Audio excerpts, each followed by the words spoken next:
지금 팔레스타인에서는 100년 전 독일이 그랬듯 그때 피해자였던 유태인들이 팔레스타인인들을 학살하고 있습니다. 나치 히틀러 정권의 악행을 재현하고 있는 네타냐후를 비롯한 이스라엘의 강경파를 규탄합니다. 이것으로 인사를 대신하고요. 우리는 이렇게 평화롭게 예배를 드릴 수 있음을 감사드립니다. 저는 일생 처음 설교라는 것에 도전하고 있습니다. 주일학교 교장 이후에 처음입니다. 오늘은 첫 번째로 교회 음악에 대한 저의 생각을 말씀드리고 다음에 기회가 주어지면 저의 교회 생활사와 한국의 현대사를 엮어서 공감하는 시간을 갖고자 합니다. 그리고는 은퇴 설교자가 되겠습니다. 본론에 들어가기 앞서 지난 전교인 수련회에서 철원에서요, 제가 우리 찬송가에 북한 권력자를 찬양하는 노래를 표절한 찬송가가 있다고 말씀드린 것에 대해서 설명드리겠습니다. 우리 교회가 쓰는 찬송가는 1984년에 한국 찬송가 공회에서 발간한 통일 찬송가이고요. 제가 말씀드린 것은 그 이후 같은 단체에서 발간한 2007년 찬송가입니다. 그러니까 우리하고는 상관이 없으므로 자세한 얘기는 생략하고 그래도 궁금하시면 개인적으로 물어주시기 바랍니다. 저는 만학도로서 대학에 들어갔습니다.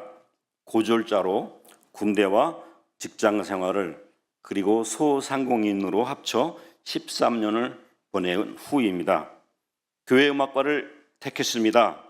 저에게는 성악과와 교회 음악 두 가지의 선택지가 있었는데 일반 성악과가 아닌 교회 음악과를 택했습니다. 물론 신앙적 이유 때문이겠죠. 당시 저는 근본주의 개신교도였습니다. 교회 음악과를 소개하겠습니다. 왜냐하면 최소한 제가 경험한 제 주위의 분들은 그렇게 신앙생활을 오래 했음에도 교회 음악과를 나왔다고 하면 2, 3초간 눈동자를 이렇게 굴립니다. 교회 음악? 그런 과도 있어요? 그걸 별도로 공부한다고요? 이렇게 생각했던 게 아닌가 보입니다. 교회 음악과 안에는 두 종류의 전공이 있는데 성악과 파이프 오르간입니다. 여기에 27년 전부터는 합창지휘를 추가했습니다. 지금은 합창지휘와 오르간만 있다고 합니다.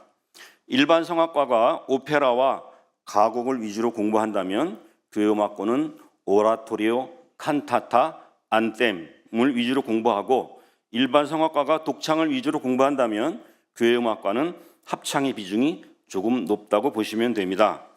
그리고 전공 실기를 담당 교수가 공부하고 교회 음악 개론, 교회 음악 문헌, 기독교 구부들의 음악 철학, 예배학, 찬송가학, 예배와 음악 등등을 공부합니다. 주 4시간을 의무적으로 교회 음악 합창을 하는데 저는 개인적으로 합창을 좋아하다 보니 연세 콘서트 콰이어에 들어가 2년 동안 주 4시간을 더했습니다. 연세 콘서트 콰이어 아시죠?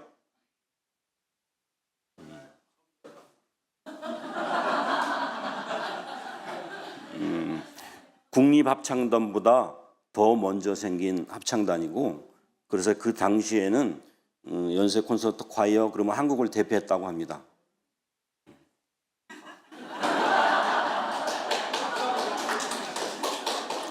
정확한 소리를 모았을 때 생기는 배음은 우주의 신비를 느끼는 것 같고 들어도 신비하고 행복합니다. 마음을 합하여 이런 기쁨을 나누는 것은 독창으로서 느낄 수 없는 행복입니다.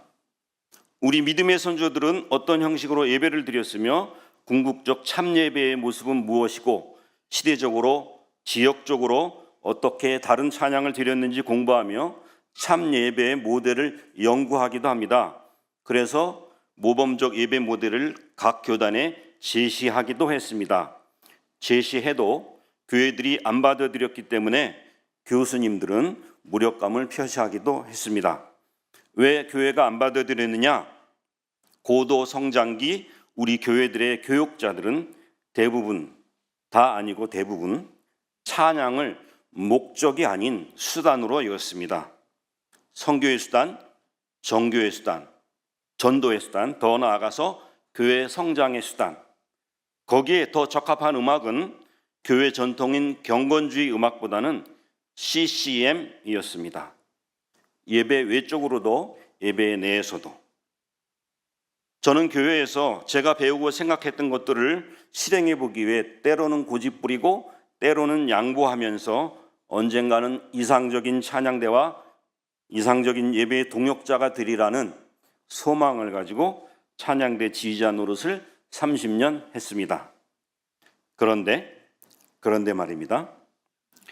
제가 원하는 찬양을 하기 위해서는 일단은 교회가 커야 합니다.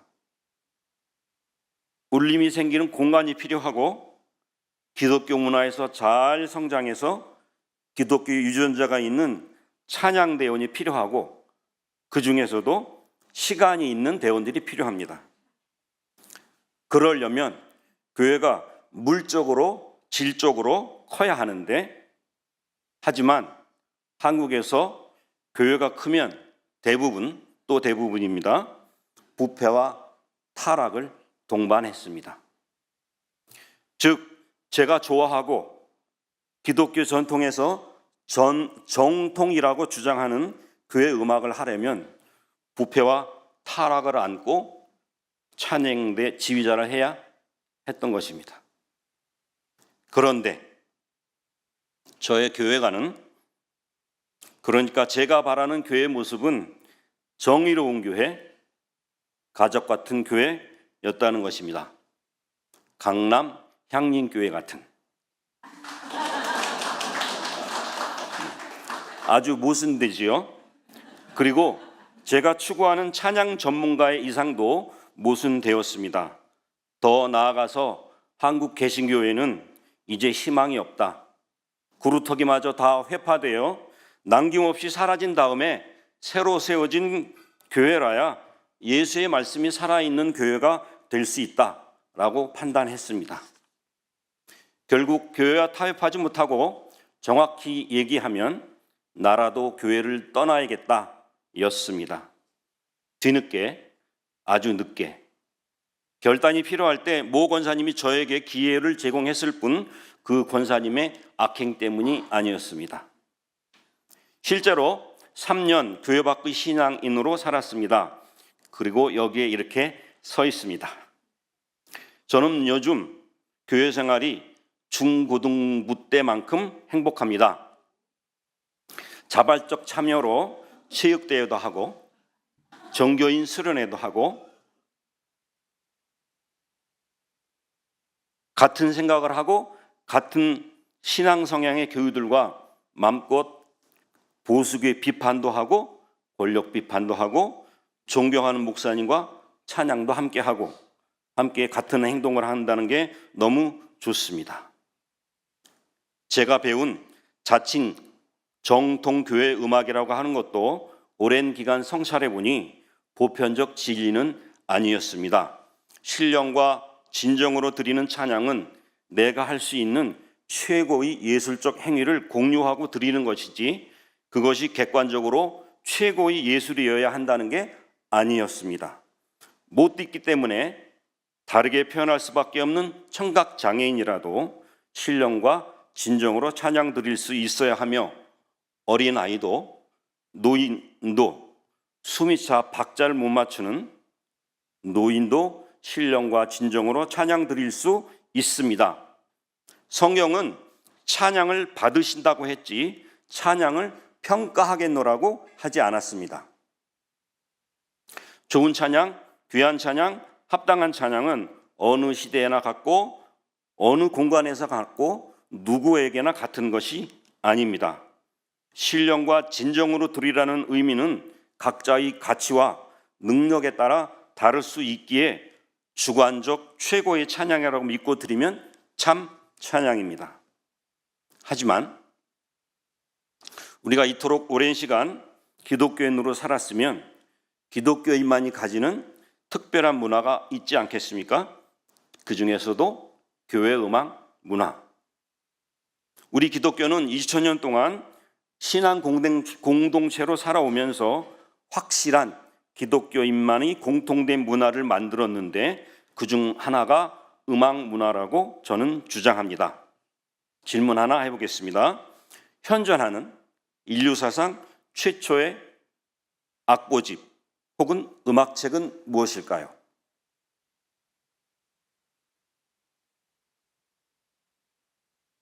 생각들도 안 하시는 것 같아요. 오늘날의 찬송가 전집에 해당하는 그레고리안 찬트가 그 위치를 차지한다고 보면 됩니다. 그레고리안 찬트는 어느 한 시기에 만들어진 게 아니라 오랫동안 불려졌던 것을 그레고리우스 교황이 편집한 겁니다. 물론 서양적 시각 해석입니다. 고대, 근대, 현대로 구분하여 음악사 공부를 하게 되면 그레고리오까지를 고대로 보거나 근대의 시작으로 보거나 하는데 그만큼 음악사에는 그레고리오 성가가 중요한 음악사적 소재입니다. 그러니까 근대 인류의 음악의 시작은 교회 음악이고 오늘날에도 교회 음악은 서양 음악의 근본이고 효시입니다. 우리는 서양의 기독교 신앙, 기독교 신학, 기독교 문학은 받아들였지만 기독교 음악의 전통은 상대적으로 덜 신경 쓰지 않았나 합니다. 지금부터는 요한 세바스찬 바흐에 대해서 말씀드리겠습니다. 바흐를 흔히 음악의 아버지라고 부르는데 이는 서양에서는 쓰이지 않는 말입니다. 사실 앞에 다른 형용사가 붙어야 더 정확한 표현인데요. 교회 음악의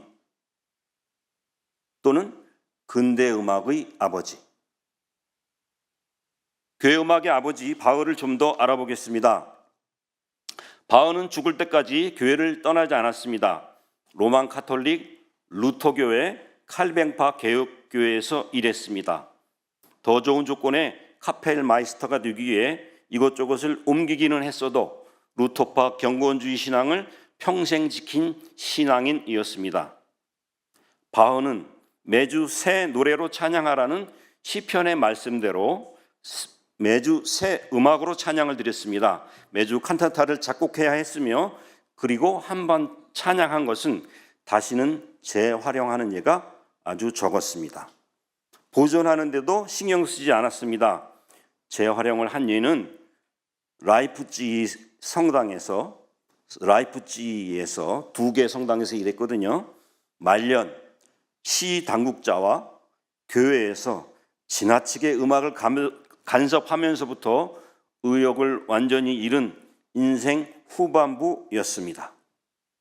그러니까 인생 후반부에는 막 재생했다는 얘기입니다. 여기서 시 당국자는 라이프치히 제후의 교회 담당 비서관 정도로 보시면 됩니다. 뭐라고 번역하기 어려워서 시 당국자라고 했는데요. 이때 아직 정교 분리가 안 된 상태여서 그렇습니다. 1977년 나사가 우주 탐사선 보이저 1호를 발사했는데 이 발사체에 금속 음반을 만들어 보낸 일이 있었습니다. 혹 태양계 이외의 어느 행성에 외계의 생명체가 있어서 언젠가는 지구가 보낸 이 탐사선에서 이 자료를 통해 지구의 문명을 그들에게 알려볼 수 있지 않을까 하는 취지로 50개의 지구 언어와 사진 그리고 음악을 실어 보냈습니다. 각국 민요가 20곡, 클래식 음악은 7곡, 그중 3곡이 바흐의 음악입니다. 나머지는 모차르트, 베토벤, 스트라빈스키 이렇게 음악을 한 음반에 묶고 보냈다고 합니다. 더 자세히 알고 싶으면 보이저 1호 혹은 골든 디스크 이렇게 쓰시면 보이저 1호 골든 디스크 쓰시면 여기에 관련된 내용이 굉장히 많더라고요. 바흐의 이 사건으로 바흐의 위상이 얼마나 큰지를 알 수 있는 대목입니다. 바흐는 1685년에 태어났습니다. 바흐가 태어나서 바로크 음악이 시작되고 바흐가 사명하면서 고전 음악이 시작되는 것으로 서양 음악사는 음악사의 연대를 정합니다. 바흐 집안은 대대로 음악가 집안이었습니다. 자연스레 아버지에게 바이올린은 큰아버지에게 챔바로를 배웠습니다. 오르간을 배웠습니다. 아버지가 일찍 돌아가셔서 큰형 집에서 살게 되는데 9살 때 돌아가셨대요. 큰형, 사촌형 등 집안의 형들로부터 작곡과 챔발로를 배웠습니다. 형들을 따라다니는 교회에서 성가대와 그 외 형들이 시키는 일을 하면서 음악을 배웠다고 합니다. 이렇게 청소년기를 보내고 고등학교를 졸업한 바흐는 스스로 생활고를 위해 한때 바이마르 궁정의 악단에서 바이올린 주자로 일하고 아른슈타트의 교회에서 오르가니스트로 채용되어 일하면서 스스로 생활전선에 있어야 했으므로 대학 진학은 끝내 이루어지지 못했습니다. 이 시기에 유럽에 대학이 있었다고? 예, 있었습니다. 그리고 많은 음악가들이 대학을 나오기도 했고요. 그래서 바흐가 이 취직하는 데 상당히 제한이 있었다고 합니다.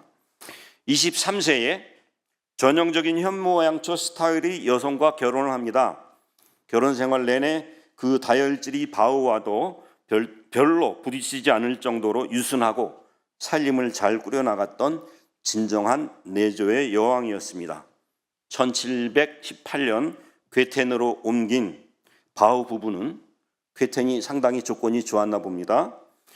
이제 행복을 즐길 일만 남았다고 생각했습니다. 그런데 이 행복한 결혼 생활은 괴텐에 온 지 2년 만에 끝나고 맙니다. 1720년 5월 자신이 고용주가 온천에 휴가차 여행을 갈 때 그 악단도 같이 동행을 했으며 2달 후에 괴텐으로 복귀하는 도중 아내 마리아가 급사했다는 청천벽력 같은 소식을 듣게 됩니다. 도착했을 때는 이미 장례까지 마친 상황이었습니다. 그간 아내와 행복하게 지냈으며 아내 덕분에 집안의 대소사를 잊고 음악 업무에만 신경 썼던 바흐로서는 정말 하늘이 무너지는 심정이었을 것입니다. 그래서 바흐는 재혼을 합니다. 첫째 부인과 마찬가지로 소프라노 가수인 안나 막달레나였습니다. 그러니까 첫 번째 부인도 소프라노 가수였고요. 이 두 번째 부인에게서는 13명의 자녀를 출산합니다. 첫째 부인에게서는 7, 그래서 합 20명입니다. 당시에 높은 유아 사망률로 남겨진 자녀는 절반 정도였다고 합니다.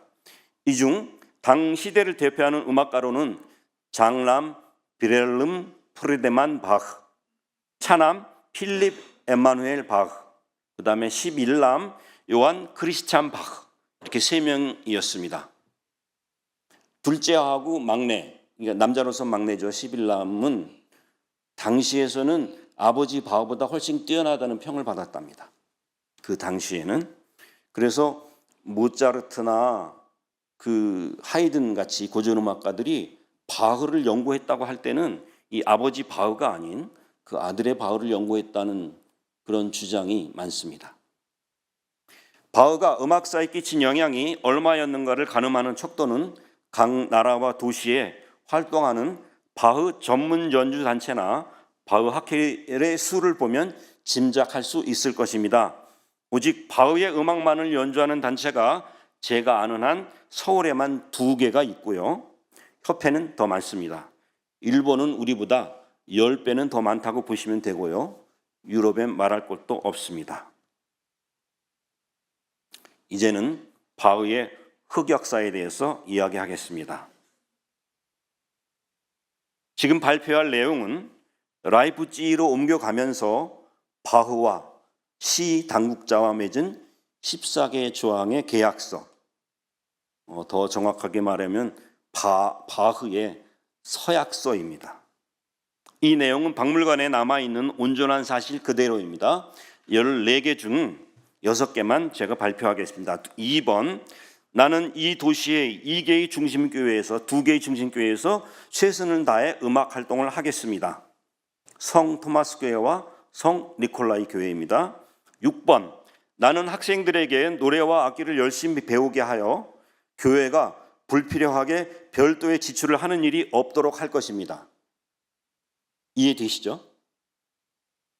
학생들을 잘 가르쳐서 교회가 솔리스트한테 돈 쓰지 않게 하라, 그 뜻입니다. 8번, 나는 새 교회에 좋은 학생들을 보내야 한다고 생각합니다. 그러니까 라이프치히에 이 두 교회 말고 또 있었던 모양입니다. 학생들 잘 가르쳐서 공급하라는 뜻입니다. 11번, 나는 존귀한 시의회나, 이 존귀한 시의회라는 표현이 다른 구절에 계속 들어가거든요. 그러니까 그 굉장히 얼마나 그 위압적인 것을 느낄 수 있어요. 학교의 소속이 아닌 다른 어떤 기관을 통하여 이런 일을 하지 않겠습니다. 딴 데 가서 음악하지 않겠다는 거예요. 돈 벌지 않겠다는 뜻입니다. 12번, 나는 시장의 허가 없이는 도시를 이탈하지 않을 것입니다. 여행도 못하는 거예요. 13번, 나는 장례식에는 어떤 경우라도 소년들을 동원하지 않을 것입니다. 이게 아주 나쁜 약속인데요. 나쁜 계약이죠. 교회에 유력자들이 있을 거 아닙니까? 그 유력자의 부모님이 돌아가시면 장례 때 찬양대원, 성가대원을 이렇게 동원해서 찬양을 시키라는 압력을 넣는 거예요. 근데 교회 당국자가 보기엔 그걸로 너무 많이 시달리니까 그 문제가 생기지 않겠어요? 그걸 오로지 바흐한테만 압력을 넣는 거예요. 그 사람들한테 그러지 말라고 그래야 되는데. 14번, 나는 존귀한 시의회의 동의 없이는 대학에 관련된 일을 받지도 않고 하지도 않을 것입니다. 대학 교수도 하지 말라는 거죠. 이게 아까 말씀드린 바흐가 고졸로 평생 지냈잖아요. 그거를 제한하는 것일 수도 있고, 또 이렇게 교회 일만 해, 아주 악독 조항이 여기 들어가 있습니다. 오늘날 이런 계약서가 있다면 시 당국자는 당장 노동법 위반으로 고발되어 구속되었겠지만 당시의 바흐는 받아들여야만 했습니다. 참으로 답답한 인생을 살았던 바흐이지요. 지금은 독일에 앞서 말한 4개 도시 이상이 바흐 때문에 먹고 삽니다. 관광 수입으로요. 살아생전의 바흐는 이런 상황에서 살아야 했습니다. 인류 최고 존엄의 음악과 교회 음악의 아버지, 근대 음악의 아버지 바흐가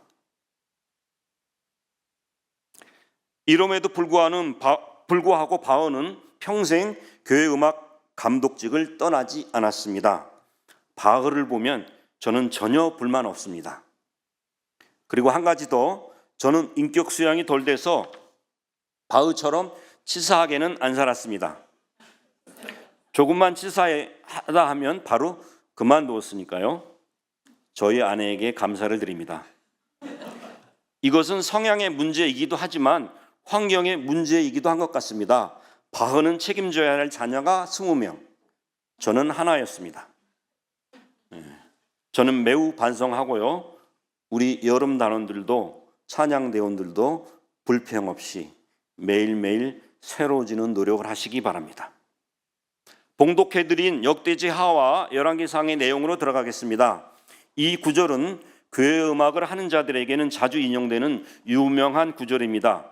열왕기상에서는 언약궤를 지성소에 안치하고 나오니 성전에 구름이 가득하였더라 라고 쓰여 있고, 역대지하에서는 아삽, 헤만, 여두둔 이렇게 레이지파 세 집안 사람들이 찬양과 나팔 잡은 자 120명이 찬양하니 성전에 구름이 가득하였다 라고 쓰여 있습니다. 두 본문은 한 사건의 기록으로 보입니다. 우리는 이 구절을 읽으면 어느 구절에 생각이 멈추게 되는가 하면 성전에 구름이 가득하였다 지요. 그래서 성전에서 일하는 제사장들이 서서 일을 할 수가 없었다라고 증언하고 있습니다. 이적이 일어났다는 얘기입니다. 이 사건을 기록한 기자는 솔로몬 성전 건축의 전말을 모두 지켜본 자로서 뒤이어 나오는 각 지파별 준비 상황을 잘 알고 있었을 것으로 가정됩니다. 많은 노력과 재물이 들어갔고 이 일은 선대왕 다윗으로부터 시작된 민족 수건 사업이었습니다. 이때 이스라엘은 부족 국가에서 벗어나 히브리 민족 최초의 영토 국가를 완성한 영광의 시기였습니다. 언약궤를 모실 성전을 짓는데 20년, 온 나라가 정성을 다해 지었습니다. 그리고 여호와께 드리는 성전의 봉헌식이며 그 중에서도 하이라이트 장면입니다. 하니 이렇게 느끼는 것도 지나친 허풍은 아닌 걸로 보입니다. 그만큼 본인들은 물론 하느님도 좋았을 것이라는 신앙의 글이라고 보면 이해될 수 있는 감성이라고 봅니다. 더해서 신령한 노래를 준비한 인류 최초의 찬양대에 대한 칭송의 글이 이 정도는 돼야 한다고 생각하지 않았을까 합니다. 우리 한반도인의 수건 사업은 통일입니다. 만일 통일이 되어서 이때의 이스라엘처럼 38성 비무장지대였던 곳에 역사에 남을 건축물을 짓기로 하고 그것을 기념궤로 하자고 결정해서 모든 역량을 다해 설계하고 10년을 건축하여 하느님께 감사 예배를 드린다고 가정해 보면 또 그때 전 교회를 대표하는 찬양대가 합숙 훈련을 해가며 준비한 찬양을 드린다면 당연히 구름 정도는 성전에 가득해야 되는 거 아니겠습니까? 신령하려면, 신령한 것처럼 보이려면, 이건 제가 만든 말입니다. 그것은 인간 감성의 최정점에서 몸과 마음의 합일과 공동체의 합체된 일체의 행위일 때 신령하다 할 것입니다. 한 번 더요.